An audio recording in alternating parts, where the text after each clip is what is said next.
there, Dr. Stuvie. Today I'll be comparing correlation and causation. I have an example for both, and I'll explain to you why they're either a correlation or a causation. First of all, let's start off with correlation. A student notices that grades in colder months are generally worse than those in warmer months at his school. Now, while there might be a correlation with the weather and the grades at his school, it can't be directly proven that the weather is causing the worst grades during the colder months. For example, one of the things that could be happening is that during the colder months, such as November and December, where there's or even January, where there's a lot more holidays, there's a lot more seeing family and going out, maybe parties and whatnot.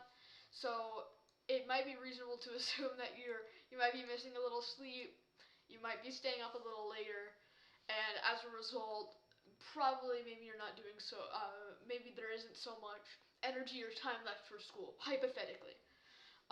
That's just one of the correlations, or one of the other factors that could be at play. Again, I can't prove it. However, it is not provable that the colder weather is directly decreasing the grades at his school. However, here's another example for causation. A person sits in a room, drinks 1 cup of coffee and nothing else. After sitting there for 15 minutes, there has been an increase in caffeine in the bloodstream. It is not reasonable to assume that anything other than the coffee that this individual drank would be responsible for increasing the caffeine levels in the bloodstream. Since we said that there's nothing else that was being consumed with it, for example, if there was some sort of trial drug that increased absorption or, blocked a sort of enzyme, I don't even know. There could be multiple explanations if there was some sort of interaction between the caffeine and some other food or drug or something. And,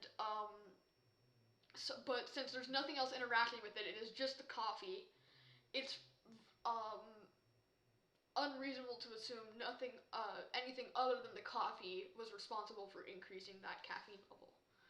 As a result, it is a causation because it is a controlled trial and the cup of coffee is what is increasing the caffeine in the bloodstream. So yeah, that is my explanation, and I hope you enjoyed.